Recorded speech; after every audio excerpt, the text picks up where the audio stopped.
Hello student, welcome back to my exam देने वाले हो तो उनके लिए वीडियो सबसे ज्यादा इंपॉर्टेंट है मेरे प्यारे बच्चों। मैं आज आप लोगों को विज्ञान के एक वायरल पेपर बताने वाला हूं जो कि आपके एग्जाम में 100% ये पेपर बनने वाला है। कोड आप याद कर लो, कोड है आप लोगों का 824 डी के कोड है, ठीक है। और यह पेपर कितने नंबर का पूछा जाएगा? 70 नंबर का पूछा जाएगा। और इस पेपर को हल करने के लिए आपके पास समय रहेंगे 3 घंटे 15 मिनट का समय दिया जाएगा इस पेपर को हल करने के लिए। एडमिट कार्ड से यहाँ पे अनुक्रमांक और अपना नाम जरूर लिख लीजिएगा। इसके बाद जब नीचे आप पढ़ोगे तो यहाँ पे कुछ सामान्य निर्देश दिया गया है जो कि पढ़ना बहुत ही ज्यादा जरूरी है। और इस बार पूरे के पूरे लड़के विज्ञान में 70 नंबर लेकर आओगे, मेरी गारंटी है, ठीक है। वीडियो को लाइक कर देना और चैनल पे नए हो तो चैनल को जरूर सब्सक्राइब करना। पहला निर्देश देखिए क्या बोला है कि प्रारंभ के 15 मिनट परीक्षार्थियों को प्रश्न पत्र पढ़ने के लिए निर्धारित है। 15 मिनट आप इस पेपर को पढ़ोगे और 3 घंटे में इस पेपर को आप लोगों को सॉल्व करना है। इसके बाद दूसरा निर्देश बोला यहाँ पे कि प्रश्न पत्र 2 खंडों में बना है। एक तो खंड अ में, दूसरा खंड ब में विभाजित है, मतलब यह पेपर 2 खंडों में बना हुआ है। तीसरा पॉइंट कह रहा है कि खंड अ तथा खंड ब में 3 उपखंड दिए गए हैं, क ख ग विभाजित है। मतलब कि खंड अ और खंड ब दोनों खंड 3 उपखंडों में विभाजित है, इसलिए 3 उपखंड दिया गया है। क्योंकि यहाँ पे फिजिक्स, केमिस्ट्री और बायो तीनों के प्रश्न बनते हैं, इसलिए 3 उपखंड दिया गया है। एक फिजिक्स का अलग से, केमिस्ट्री का अलग से, बायोलॉजी का अलग से। इसके बाद चौथा बोला है कि प्रश्न पत्र के खंड अ में बहुविकल्पीय प्रश्न है जिसमें सही विकल्प का चुनाव कर ओएमआर शीट पर नीले अथवा काले बॉल पॉइंट पेन से सही विकल्प वाले गोले को पूर्ण रूप से भरें।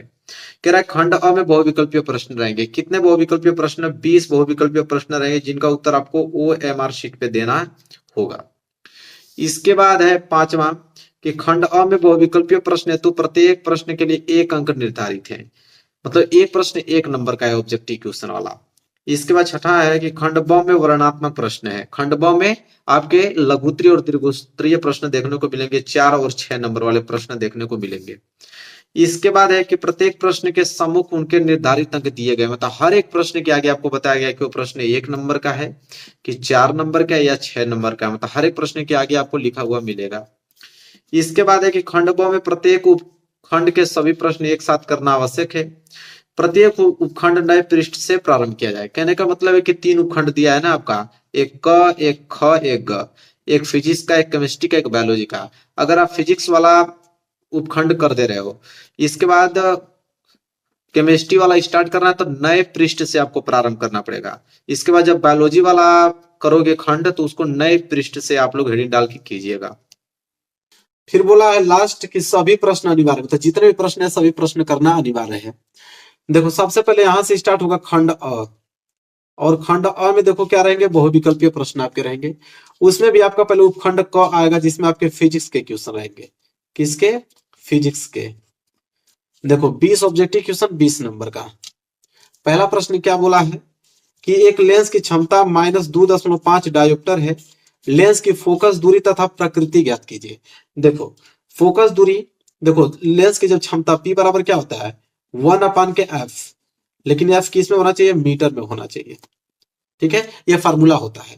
तो लेंस की क्षमता दिया है -2.5 बराबर 1/f। हमें f निकालना है। जब f निकालोगे तो ये हो जाएगा 1/के -2.5 हो जाएगा। तो यहाँ दशमलव हटाओगे तो ऊपर एक जीरो बढ़ाओगे तो 10 हो जाएगा। 5 घटाओगे तो 5 दूनी के 10 और 5 5 25। तो f बराबर क्या आ जाएगा? जब भाग दोगे तो 0.4 आ जाएगा, लेकिन किस में आ गया? मीटर में आया, ठीक है। इसे जब सेंटीमीटर, लेकिन माइनस भी लगा रहेगा, या माइनस वाला लगेगा ना। माइनस किसको डिनोट करता है? अवतल को। माइनस किसको डिनोट करता है? अवतल को डिनोट करता है। और ये मीटर में है लेकिन ऑप्शन में सेंटीमीटर दिया है। तब इस 0.4 मीटर को जब हम लोग सेंटीमीटर में कन्वर्ट करेंगे तो 40 सेंटीमीटर आ जाएगा। 40 सेंटीमीटर वो भी अवतल, ठीक है। तो 40 सेंटीमीटर वो भी अवतल, मतलब पहला वाला ऑप्शन जो है बिल्कुल राइट आंसर हो जाएगा। क्लियर है? बिल्कुल सिंपल है। चलो आगे बात करते हैं। क्वेश्चन नंबर दूसरा देखो क्या है। इनमें से किस दर्पण का दृष्टि क्षेत्र अधिकतम होता है? ठीक है, इन 4 ऑप्शनों में से किस दर्पण का दृष्टि क्षेत्र अधिकतम होता है? तो आपका उत्तल दर्पण का। उत्तल दर्पण का जो दृष्टि क्षेत्र होता है सबसे अधिकतम होता है। पहला वाला ऑप्शन जो है बिल्कुल राइट आंसर हो जाएगा। तीसरा प्रश्न देखो क्या है। अत्यधिक उच्च प्रतिरोध वाला पदार्थ कहलाता है। तो अत्यधिक उच्च प्रतिरोध वाला पदार्थ जो कहलाता है मेरे प्यारे बच्चों, वो विद्युत रोधी कहलाता है। डी वाला जो ऑप्शन है वो राइट आंसर हो जाएगा क्वेश्चन नंबर तीसरे का। आगे बात करें चौथा प्रश्न कि किसी गोलीय दर्पण तथा किसी पतले गोलीय लेंस दोनों की अगर फोकस दूरियां -25 सेंटीमीटर है तो दर्पण तथा लेंस संभवतः होगा। ठीक है मेरे प्यारे बच्चों, दोनों अवतल होंगे क्योंकि अवतल लेंस में अगर अवतल दर्पण है तब भी उसमें फोकस दूरी माइनस में होगा। तो पहला वाला दोनों अवतल हो जाएगा, लेंस भी अवतल दर्पण भी आपका अवतल, क्योंकि दोनों की जो फोकस दूरियां है माइनस में दिया हुआ है। चलिए बात करते हैं अगला क्वेश्चन नंबर 5 की तरफ। क्वेश्चन नंबर 5 देखिए क्या है कि एक विद्युत चुंबक का क्रोड बनाने के लिए सबसे अधिक उपयुक्त पदार्थ है। तो एक विद्युत चुंबक का क्रोड बनाने के लिए सबसे अधिक उपयुक्त पदार्थ इन चार ऑप्शन से पीतल, मुलायम लोहा, एल्युमिनियम के आपके स्टील। ठीक है तो आपका क्या हो जाएगा मुलायम लोहा, बी वाला ऑप्शन जो है बिल्कुल करेक्ट ऑप्शन हो जाएगा, पांचवे का बी। क्वेश्चन नंबर 6 है कि विद्युत आवेश का मात्रक होता है। तो विद्युत आवेश का मात्रक क्या होता है, कूलाम होता है। इतनी जानकारी तो आपको भी होना चाहिए, बी वाला ऑप्शन बिल्कुल राइट आंसर हो जाएगा कूलाम। विद्युत आवेश का मात्रक कूलाम। सातवां प्रश्न देखो क्या है, सातवां है कि एक व्यक्ति दूर स्थित वस्तुओं को स्पष्ट रूप से देखने में असमर्थ है, मतलब दूर की वस्तु उसको स्पष्ट रूप से दिखाई नहीं देता है, उसके नेत्र दोष होगा। मतलब उसके नेत्र में कौन सा दोष होगा, निकट दृष्टि दोष की दीर्घ दृष्टि दोष, जरा दूरदृष्टिता, इनमें से कोई नहीं। मेरे प्यारों बच्चों, अगर दूर की वस्तु अगर आपको दिखाई नहीं दे रही है तो समझ लो कि निकट दृष्टि दोष हुआ है आप लोगों को। ठीक है चलो आगे बात करते हैं उपखंड ख। और उपखंड ख प्रश्न नंबर 8वां से स्टार्ट होगा, लेकिन ये केमिस्ट्री के क्वेश्चन रहेंगे, केमिस्ट्री के क्वेश्चन इसमें पूछा जाएगा। 8वां प्रश्न है कि कार्बन को वायु में जलाने पर कार्बन डाइऑक्साइड गैस बनना उदाहरण। देखो कार्बन है, इसको जब हम लोग ऑक्सीजन में जलाएंगे तो ये कार्बन डाइऑक्साइड बनेगा। तो कौन उदाहरण है, संयोजन अभिक्रिया का, कि विस्थापन अभिक्रिया का, कि द्विविस्थापन अभिक्रिया का, कि वियोजन अभिक्रिया का। मेरे प्यारे बच्चों संयोजन अभिक्रिया का उदाहरण है, क्योंकि संयोजन अभिक्रिया क्या कहता है, दो या दो से अधिक पदार्थ आपस में मिलकर एकल पदार्थ बनाते हैं, उसे संयोजन अभिक्रिया करते हैं। तो संयोजन अभिक्रिया का ही उदाहरण है, कार्बन प्लस ऑक्सीजन मिलकर कार्बन डाइऑक्साइड बना रहा है। आगे बात कर लेते हैं प्रश्न नंबर 9। कोई विलयन लाल लिटमस को नीला कर देता है, उसका पीएच मान है। ठीक है मैंने एक ट्रिक बताया था, देखो लाल लिटमस को यहां पे नीला करता है तो उसका पीएच मान कितना होगा, 1, 4, 5 कि 10। तो 10 होगा उसका पीएच मान। एक ट्रिक हमने बताया था अनिल करके, ठीक है अनिल करके हमने ट्रिक बताया था कि अम्ल जो है नीला को लाल करता है, लेकिन यहाँ पे लाल को नीला करता है तो क्षार होगा, अक्षार का पीएच मान 7 से अधिक होता है। ठीक है तो 10। इसके बाद देखो 10वां, निम्नलिखित में से कौन सी धातु ठंडे जल में अभिक्रिया करके हाइड्रोजन गैस देती है। मतलब कौन इसमें से ऐसी धातु है जो अगर ठंडे जल के साथ अभिक्रिया करा दिया जाए तो रिएक्शन जब होगा तो वो उत्पाद के साथ हाइड्रोजन गैस देगा। ठीक है तो वो है आपका पोटेशियम के, बी वाला ऑप्शन जो है राइट आंसर हो जाएगा। इसके बाद 11वां देखो एल्केनो का रासायनिक सूत्र है। ठीक है एल्केनो का रासायनिक सूत्र याद कर लो, पहला वाला ऑप्शन CnH2n+2। यह फार्मूला याद रख लेना, बहुत इंपॉर्टेंट है, एल्केनो का यह सामान्य सूत्र है। चलो आगे बढ़ते हैं, अगला है 12वां प्रश्न। निम्नलिखित में से मेथिल ऑरेंज मिलाने पर कौन सी विलयन लाल हो जाता है। ठीक है मेथिल ऑरेंज इनमें से किसमें मिलाएंगे उसका विलयन जो होगा वह लाल हो जाएगा, वो आपका H2SO4 है, सल्फ्यूरिक अम्ल, जो कि जलीय विलयन है। उसमें अगर हम लोग मेथिल ऑरेंज मिला दें तो उसका विलयन कैसा हो जाएगा, लाल हो जाएगा। 13वां प्रश्न देखो लेड नाइट्रेट का रासायनिक सूत्र क्या होता है। लेड नाइट्रेट का रासायनिक सूत्र होता है PbNO3 होल ट्वाइस। बी वाला ऑप्शन जो है करेक्ट आंसर हो जाएगा। आगे बात करते हैं उपखंड ग। उपखंड ग में बायोलॉजी के प्रश्न रहेंगे मेरे प्यारे बच्चों, और क्वेश्चन नंबर 14 से स्टार्ट होगा। देखो क्या है 14वां, वह जैव प्रक्रम जिसके द्वारा हानिकारक पदार्थों का निष्कासन शरीर से होता है। तो इसका ऑप्शन हो जाएगा बी उत्सर्जन, बी वाला ऑप्शन बिल्कुल करेक्ट आंसर हो जाएगा। 15वां देखो इंसुलिन नामक हार्मोन स्रावित होता है। तो इंसुलिन नामक हार्मोन स्रावित होता है मेरे प्यारे बच्चों अग्नाशय से। कहां से, अग्नाशय से। डी वाला ऑप्शन जो है वो करेक्ट आंसर हो जाएगा। 16वां है कि प्रोटीन के बने होते हैं, मतलब प्रोटीन के क्या बने होते हैं। तो प्रोटीन के बने होते हैं प्रायांश, क्या बने होते हैं, प्रायांश बने होते हैं। सी वाला ऑप्शन बिल्कुल करेक्ट आंसर हो जाएगा। इसके बाद 17वां देखो निषेचन के बाद पुष्प का कौन सा भाग फल में बदल जाता है। देखो निषेचन के बाद पुष्प का कौन सा भाग फल में बदल जाता है मेरे प्यारे बच्चों, वो होता है अंडाशय। सी वाला ऑप्शन बिल्कुल करेक्ट आंसर हो जाएगा, अंडाशय। आगे बात कर लेते हैं 18वां प्रश्न। सामान्य एक लिंगी नर पुष्प में नहीं पाया जाता है। तो देखो समान एक लिंगी नर पुष्प में नहीं पाया जाता है, वो आपका वर्तिकाग्र कहलाता है। डी वाला ऑप्शन बिल्कुल करेक्ट आंसर हो जाएगा मेरे प्यारे बच्चों, डी वाले पे आप लोग बिल्कुल करेक्ट आंसर लगा लो। 19वां प्रश्न देखो क्या है कि मटर के लंबे पौधे कैपिटल टीटी और बौने पौधे स्मॉल टीटी के अगर मध्य हम क्रॉस कराएं तो प्रथम संतति पीढ़ी में मिलेंगे। तो प्रथम संतति पीढ़ी में मिलेंगे, सभी लंबे पौधे मिलेंगे। ए वाला ऑप्शन जो है बिल्कुल करेक्ट आंसर हो जाएगा। ठीक है, 19 का ए जो है बिल्कुल करेक्ट आंसर है मेरे प्यारे बच्चों। आगे बढ़ते हैं, 20वां प्रश्न देखते हैं। चलिए देखिए 20वां प्रश्न क्या है कि पादप में जाइलम उत्तरदायी है। तो पादप में जाइलम उत्तरदायी है जल का वहन करने में, क्योंकि जाइलम क्या करता है, जल का वहन करता है। अगर वही फ्लोएम पूछ दे तो भोजन का वहन करता है, लेकिन जाइलम पूछ रहा है तो पादप में जाइलम उत्तरदायी है जल का वहन करने में। चलिए अब देखते हैं खंड ब। खंड ब में वर्णनात्मक प्रश्न रहेंगे 50 नंबर का। इसमें भी पहले आपका उपखंड क आएगा जिसमें फिजिक्स के क्वेश्चन रहेंगे। जैसा पहला प्रश्न देखो क्या पूछा है इसमें। पहला प्रश्न दिया है कि उत्तल दर्पण तथा उसके फोकस के बीच स्थित वस्तु के बने प्रतिबिंब की स्थिति तथा प्रकृति को आवश्यक किरण आरेख द्वारा समझाइए। चलो इसका आंसर देखते हैं। उत्तल दर्पण बनाना है, उसके फोकस के बीच स्थित वस्तु के बने प्रतिबिंब की स्थिति, प्रकृति भी दर्शाना है। चलो देखो यह है इसका आंसर। लिखो उत्तर में, उत्तल दर्पण द्वारा बना प्रतिबिंब सदैव ही वस्तु से छोटा, सीधा, आभासी तथा ध्रुव व फोकस के बीच बनता है। देखो वस्तु ए बी के ए बिंदु से दो किरण ए एम जो कि मुख्य अक्ष के समानांतर जा रही है। देखो ये चित्र देखो, ए बी है, इसमें एक किरण जो है ए बी से बिंदु ए से, देखो बिंदु ए से दो किरण निकल रही है, एक ए एम जो कि मुख्य अक्ष के समानांतर जा रही है ए एम। इसके बाद तथा ए एन वक्रता केंद्र की दिशा में उत्तल दर्पण से टकराकर क्रमशः एम आर फोकस से आती हुई, देखो यहाँ वक्रता केंद्र यहाँ से जा रही है और फिर पुनः वापस आ रही है। फिर कह रहा ए एन वक्रता केंद्र की दिशा से उत्तल दर्पण टकराकर क्रमशः एम आर फोकस से आती हुई तथा एन ए जो कि वक्रता केंद्र से आती हुई दिशा में परिवर्तित हो जाती है। मतलब पहले आप इसको नोट कर लो, वही चीज बताओ जो इस चित्र फिगर में है, वही चीज को बस मैंने लिख दिया है। बस ये चित्र बना लो, आपको ऑटोमेटिक समझ में आ जाएगा। फिर नीचे थोड़ा लिख देना कि पीछे बढ़ाने पर यह किरण बिंदु ए पर मिलती है। ठीक है, इस प्रकार बिंदु ए का प्रतिबिंब ए होगा और ए डैश से अक्ष मुख्य अक्ष पर लंब ए डैश बी डैश डाला है, अतः वस्तु ए बी का प्रतिबिंब ए डैश बी डैश होगा और यह प्रतिबिंब वस्तु से छोटा, सीधा तथा आभासी होगा। मतलब बहुत ही ज्यादा सिंपल है, इसको बस आप बना लेना, आपको पूरा समझ आ जाएगा। ये वस्तु ए बी है और यहाँ इसका बन रहा है प्रतिबिंब, वस्तु से छोटा बन रहा है, देख रहे हो। बस हो गया पूरा फुल सोल्यूशन, 4 नंबर मिल जाएगा। यहाँ से नोट करना, पहले इसको नोट करना है, चित्र बनाना है, फिर नीचे नोट कर लेना। हो गया भैया 4 नंबर क्लियर आप लोगों का। चलो दूसरा प्रश्न देखो क्या है, दूरदृष्टि दोष क्या है, इसे किस प्रकार संशोधित किया जा सकता है, आवश्यक किरण आरेख भी बनाइए। चलो देखते हैं दूरदृष्टि दोष क्या होता है, किरण आरेख द्वारा बनाना है, 4 नंबर मिलेगा।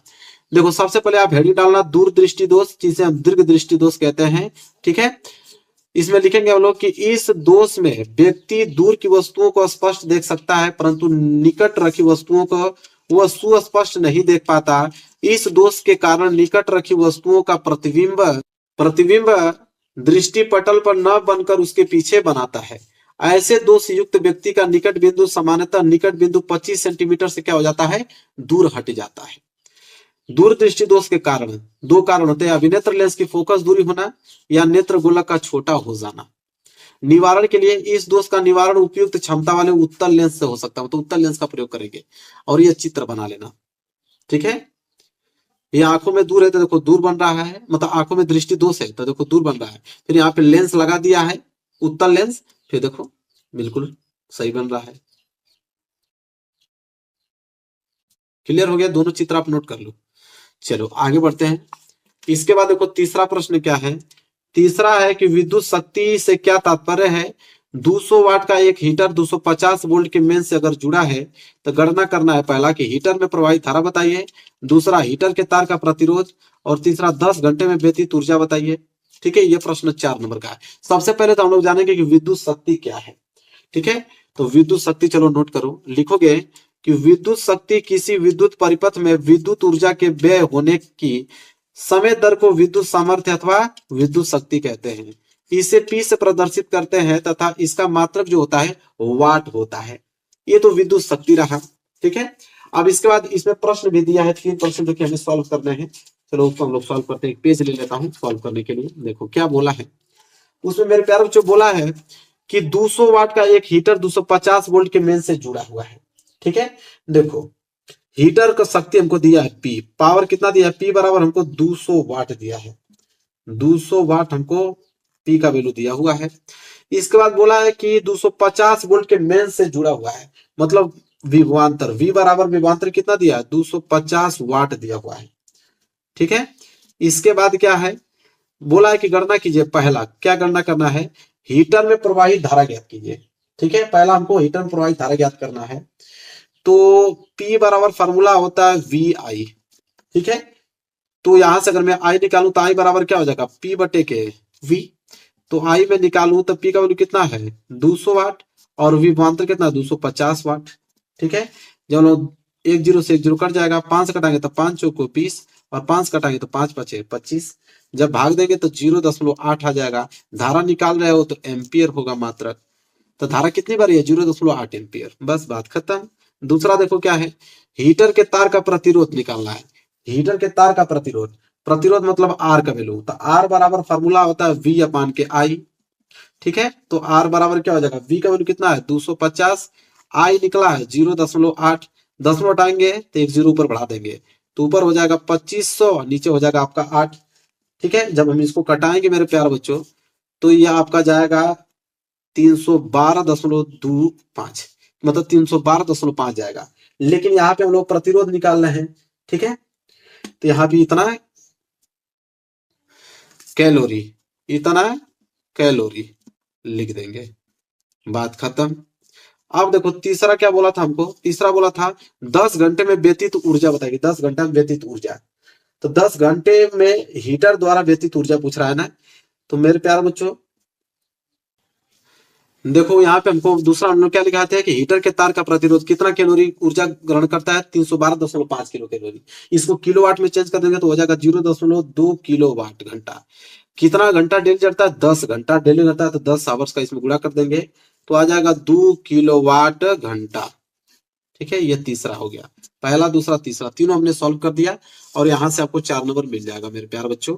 चलो आगे देखते हैं, चौथा प्रश्न क्या है कि ओम का नियम लिखिए, इसके आधार पर एक ओम को परिभाषित कीजिए। और ये प्रश्न कितने नंबर का, 6 नंबर का। पहली बात सिर्फ ओम का नियम लिखना है और ओम के नियम पे ही एक ओम का परिभाषा भी हमको देना है।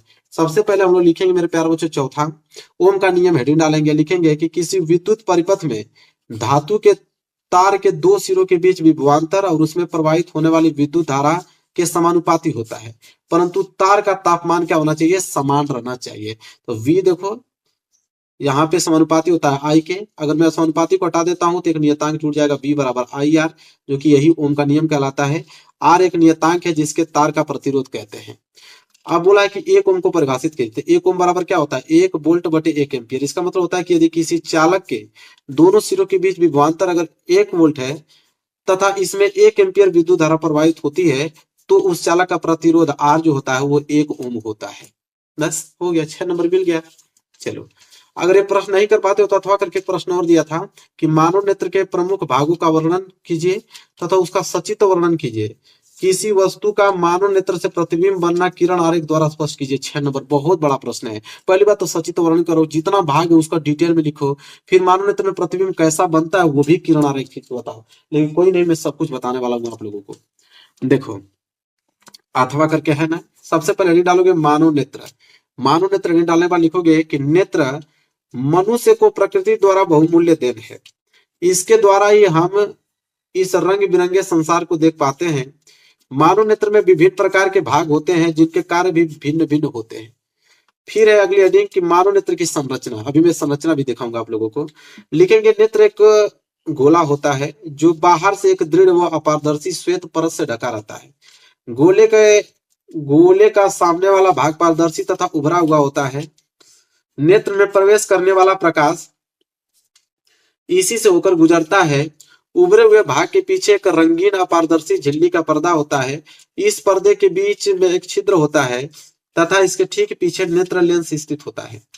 नेत्र लेंस के पिछले भाग की वक्रता त्रिज्या कम तथा अगले भाग की वक्रता त्रिज्या अधिक होती है।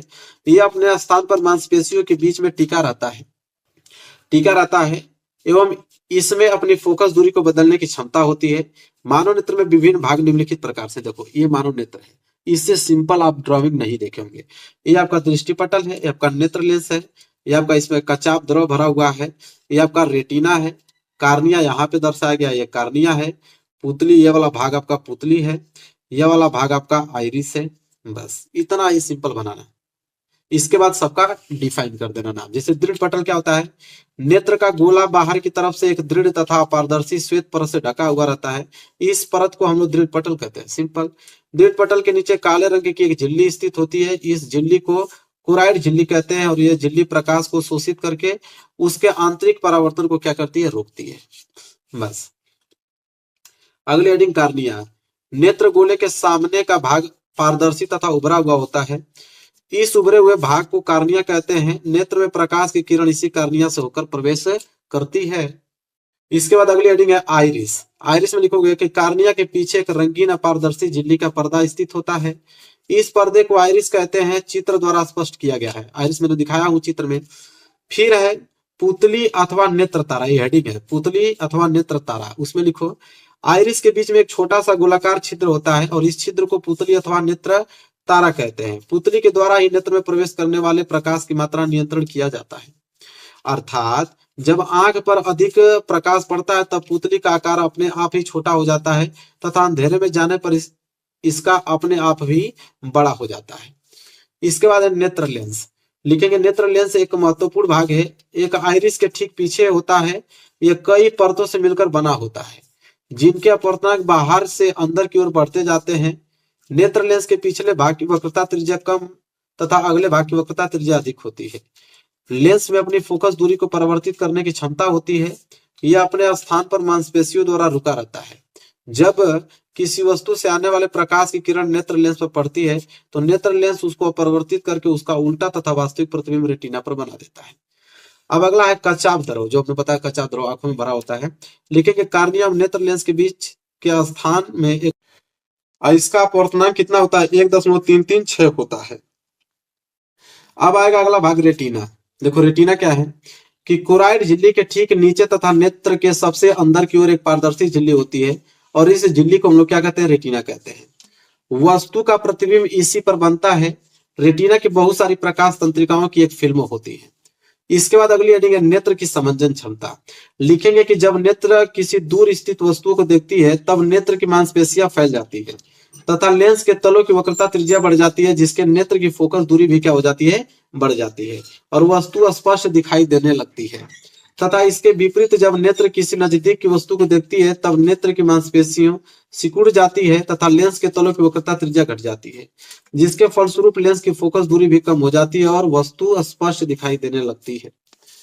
लिखेंगे अतः नेत्र लेंस द्वारा अपनी फोकस दूरी को आवश्यकता अनुसार परिवर्तित करने की क्षमता को ही हम लोग नेत्र की समंजन क्षमता कहते हैं। और एक स्वस्थ नेत्र की न्यूनतम दूरी जो होती है 25 सेंटीमीटर होती है।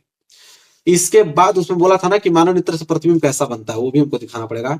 तो मानव नेत्र से प्रतिबिंब बनना, लिखेंगे नेत्र के सामने रखी किसी वस्तु से चली प्रकाश की किरणें कार्निया पर गिरती हैं तथा अपरिवर्तित होकर नेत्र में प्रवेश करती हैं। फिर यह क्रमशः जलीय द्रव में, लेंस व कचाप द्रव में से होती हुई रेटिना पर गिरती हैं, जहां वस्तु का उल्टा प्रतिबिंब बनता है। प्रतिबिंब बनने का संदेश दृक तंत्रिकाओं द्वारा मस्तिष्क में पहुंचता है, जिससे यह प्रतिबिंब अनुभव के आधार पर सीधा दिखाई देता है। और लो यह चित्र है, देखो यह वस्तु है, यहाँ से प्रवेश कर रहा है, ठीक है, फिर यहाँ पे लेंस होते हुए जा रहा है, यहाँ पे उल्टा प्रतिबिंब उसका बना रहा है, यहाँ पे दृढ़ पटल है, यह लेंस है, यह तारा है, यह कार्निया है, नेत्रगोलक है, यह वस्तु रखी हुई, मतलब पूरा हमने स्पष्ट दृश्य दिखा दिया। चलो ये भी प्रश्न कर दिया। अब यहाँ से स्टार्ट होगा उपखंड ख। उपखंड ख में मेरे प्यारे बच्चों यहाँ पे केमिस्ट्री के प्रश्न रहेंगे, ठीक है, 4 नंबर और 6 नंबर के। चलो केमिस्ट्री देखते हैं। स्टार्ट होगा प्रश्न नंबर 5वां से। क्या है कि निम्नलिखित अभिक्रियाओं के संतुलित रासायनिक समीकरण लिखिए, 4 नंबर का है। पहला है कि calcium hydroxide plus carbon dioxide मिलकर कैल्शियम कार्बोनेट जल बनाता है, या अथवा करके वही दिया है कि क्या होता है जब केवल रासायनिक समीकरण लिखना है कि चूने के पानी में, चूने के पानी को तो कैल्शियम हाइड्रोक्साइड बोलते हैं, अगर कार्बन डाइऑक्साइड गैस प्रवाहित की जाती है तो मतलब दोनों प्रश्न एक ही है, या इस तरह बोल देगा या तो रिएक्शन दे देगा, ठीक है। तो पहले इसको देख लेते हैं। कह रहा है कि कैल्शियम हाइड्रोक्साइड और कार्बन डाइऑक्साइड कैल्शियम कार्बोनेट और जल बनाता है, केवल रासायनिक समीकरण लिखना है। देखो ये आपका कैल्शियम हाइड्रोक्साइड है CaOS ट्वाइस, इसके बाद कार्बन डाइऑक्साइड, जब इसको मिलाते हैं तो कैल्शियम कार्बोनेट बनता है और क्या बनता है, जल बनता है H2O। बस संतुलित भी है, नोट कर लो। इसके बाद दूसरा यहाँ पे है कि जिंक और सिल्वर नाइट्रेट मिलकर जिंक नाइट्रेट और सिल्वर बनाते हैं। तो देखो यहाँ पे जिंक और सिल्वर नाइट्रेट, फिर जिंक नाइट्रेट और यहाँ पे सिल्वर बनाते हैं। पूरा संतुलित है, आपको बस नोट करना है रिएक्शनों को। 4 नंबर मिल गया। अब देखो क्वेश्चन नंबर 6, निम्न पर टिप्पणी दीजिए। 4 प्रश्न है 4 नंबर का। क्या होता है जब केवल रासायनिक समीकरण लिखना है? पहला है कि सोडियम बाइकार्बोनेट तथा खाने सोडा को गर्म करते हैं तो क्या होता है? मेरे प्यारे बच्चों देखो, जब सोडियम कार्बोनेट बनता है और कार्बन डाइऑक्साइड गैस निकलता है, यहाँ पे उसका हमने रिएक्शन लिखा हुआ है, सोडियम कार्बोनेट, जल और कार्बन डाइऑक्साइड। यह 6वें का ए का सोल्यूशन पूरा है, नोट कर लो। इतना बेहतरीन आपको कोई बताएगा नहीं लिखकर। इसके बाद दूसरा है कि क्या होता है जब अमोनिया क्लोराइड को गर्म करते हैं? देखो अमोनिया क्लोराइड को गर्म करते हैं ना, तो गर्म करने पर अमोनिया और हाइड्रोजन क्लोराइड गैस विक्षेपित हो जाता है। ये उसका रिएक्शन में लिखा हूं, ठीक है, उसको नोट कर लो। चलो तीसरा देखो, विरंजक चूर्ण की क्रिया तनु सल्फ्यूरिक अम्ल से होती है, या बोल देगा कि विरंजक चूर्ण से क्लोरीन गैस बनाएंगे कैसे, उसका रिएक्शन लिखो। देखो तो क्लोरीन गैस निकलता है, CaOCl2 H2SO4 मिलकर बनाते हैं CaSO4 और H2 और क्लोरीन गैस बनाते हैं। लो भाई पूरा रिएक्शन में लिख के आप लोगों को बता रहा हूँ। इसके बाद मेरे प्यारे बच्चों 6वां है कि चौथा सोडियम ऑक्साइड को जल में घोला जाता है। तो ठीक है, चलो सोडियम ऑक्साइड को जल में घोलते हैं तो क्या होता है, सोडियम हाइड्रोक्साइड बनता है। क्या बनता है? सोडियम हाइड्रोक्साइड बनता है। रिएक्शन उतार लो। देखो सोडियम को जो जल में घोलते हैं सोडियम हाइड्रोक्साइड बनता है। रिएक्शन पूरा संतुलित किया हुआ रिएक्शन आपको बता रहा हूँ। इसके बाद 7वां प्रश्न देखो क्या है, निम्नलिखित यौगिकों के IUPAC पद्धति का नाम लिखो।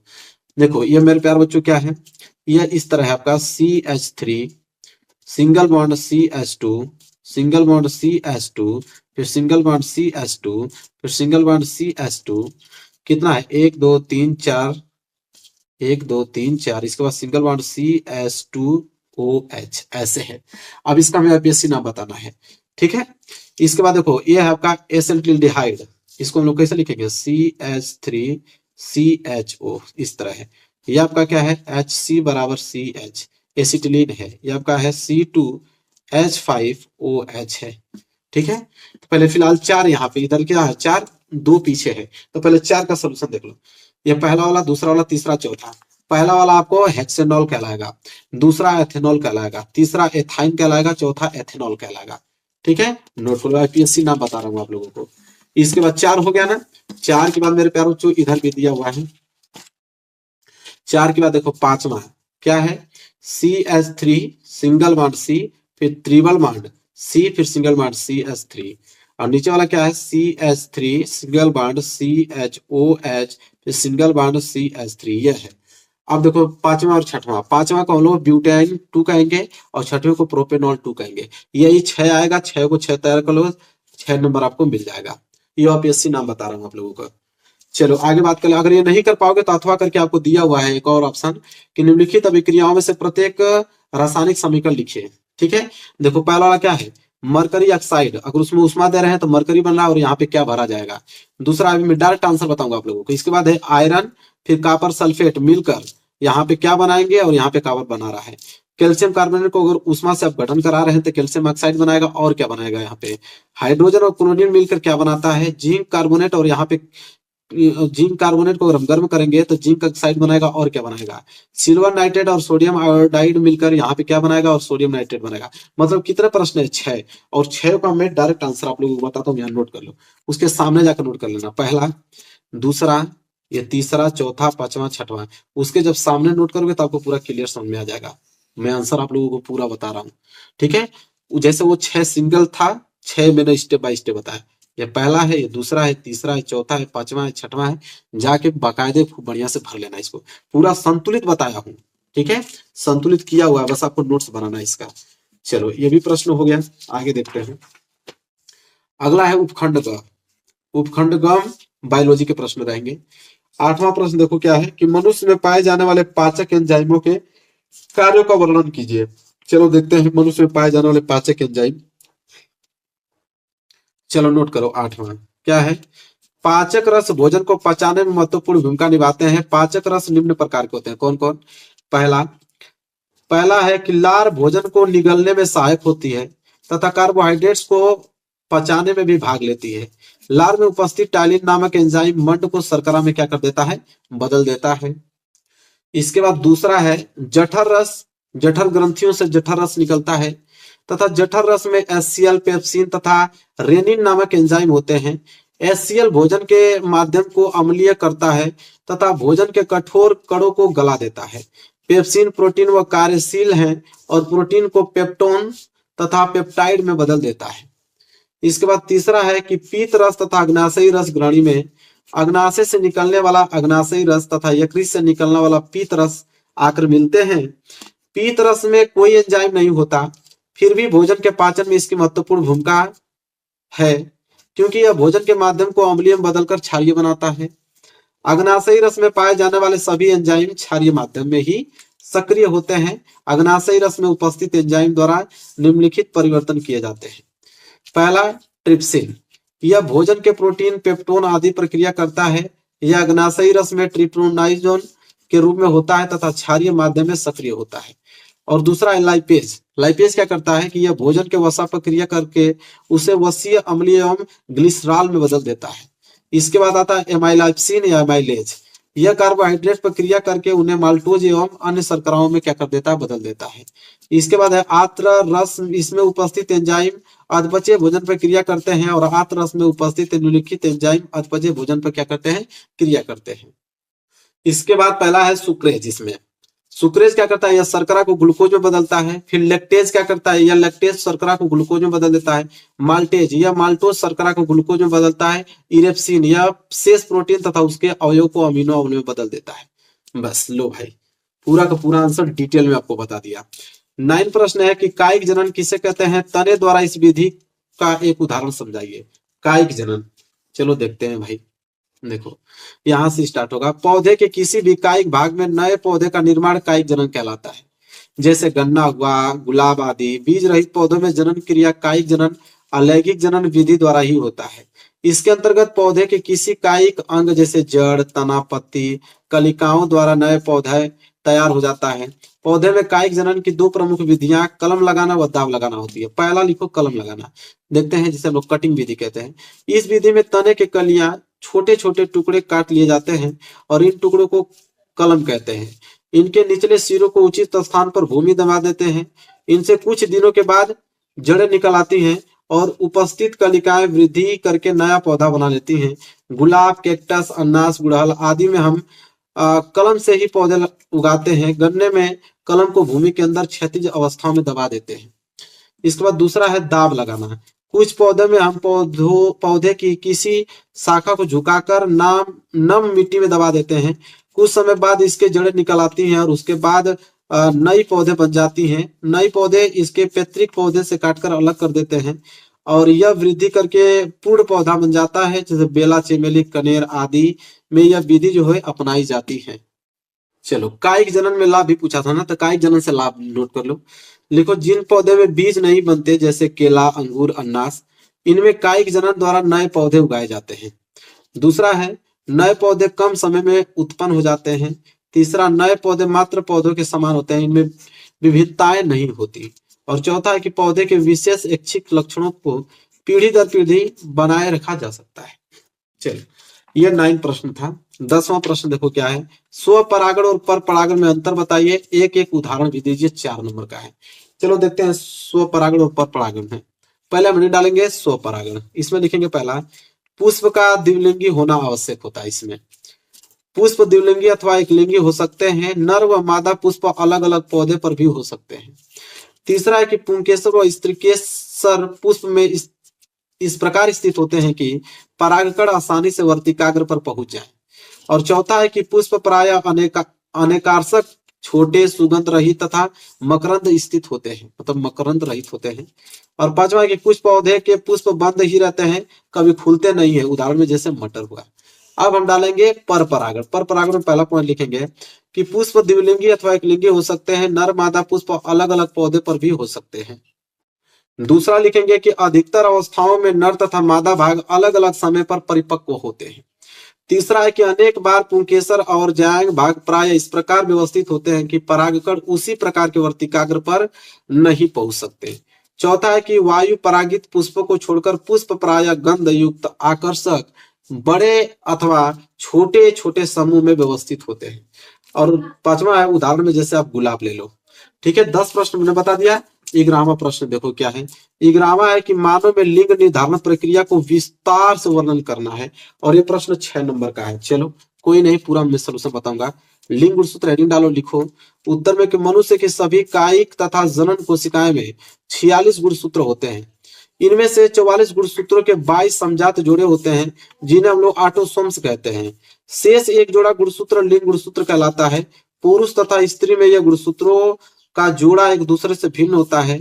पुरुष में इस जोड़े जो कि 23 जोड़े होते हैं के गुणसूत्र एक दूसरे से भिन्न होते हैं, जिनमें एक छोटा तथा दूसरा क्या होता है, बड़ा होता है।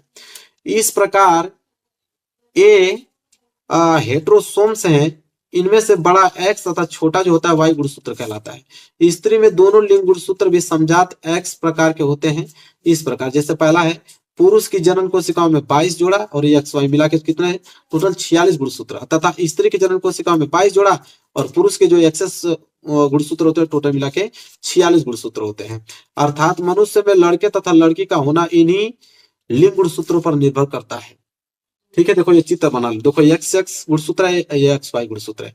यहाँ पे युग्मक जुड़ के बन रहा है। अगर एक्स एक्स मिल गया तो समझो संतति में स्त्री प्राप्त होगी और एक्स वाई गुणसूत्र मिल गया तो पुरुष प्राप्त होगा। ठीक है, देखो ये पुरुष है, ये आपका स्थिति है। चित्र भी बना लेना, तो पुरुष स्त्री दोनों का चित्र देखो ना डिटेल में। मनुष्य में लिंग निर्धारण, इसके नीचे फिर लिखना है कि लिंग गुणसूत्र लिंग निर्धारण का कार्य करते हैं। कैसे? पहला, महिलाओं में दोनों लिंग गुणसूत्र एक ही प्रकार के होते हैं, एक्स और एक्स मिलके एक्स एक्स। लेकिन पुरुषों में दोनों लिंग गुणसूत्र भिन्न भिन्न होते हैं, एक एक्स होता है और एक वाई होता है, दोनों मिला के एक्स वाई होते हैं। इसके बाद एक पुरुष 2 प्रकार के शुक्राणु बराबर मात्रा में उत्पन्न करते हैं। एक प्रकार के शुक्राणुओं में एक्स गुणसूत्र होता है, जबकि दूसरे प्रकार के शुक्राणुओं में वाई गुणसूत्र रखते हैं। चौथा है कि महिलाएं एक ही प्रकार के अंडाणु उत्पन्न करती है जिसमें एक्स गुणसूत्र होते हैं। और पांचवा कि जब एक्स गुणसूत्र वाला शुक्राणु अंडे को निषेचित करता है तो एक्स एक्स युग्मनज लड़की में विकसित होता है। और यह है कि छठवां कि जब वाई गुणसूत्र वाला शुक्राणु अंडे को निषेचित करता है तो उसमें एक्स वाई युग्मज लड़के को मतलब लड़के में क्या होता है, विकसित हो जाता है। इसके बाद देखो, अगर 11वां प्रश्न नहीं कर पाओगे तो अथवा करके एक प्रश्न दिया कि मानव में नर जनन तंत्र का एक नामांकित चित्र बनाइए। मानव के नर जनन तंत्र का नामांकित चित्र, सिर्फ चित्र बनाना है, सचित्र वर्णन नहीं करना, सिर्फ चित्र बनाने को 6 नंबर मिलेगा। चलो देखो यही है। ठीक है, अथवा वाला आंसर ये बहुत सिंपल मैंने चित्र लिया है। ये मूत्राशय हो गया, यहाँ पे ब्लेडर जिसे बोलते हैं, ये मूत्र मार्ग यूरेथ्रा। ठीक है, यूरेथ्रा हो गया मूत्र मार्ग, ये आपका वृषण हो गया, और ये वाला भाग जो है आपका शुक्र वाहिका, और ये मूत्र नलिका। बस इतना ही भाग आप दर्शा देना, बहुत सिंपल है। आपको पूरा का पूरा 6 में 6 नंबर आपको दे दिया जाएगा।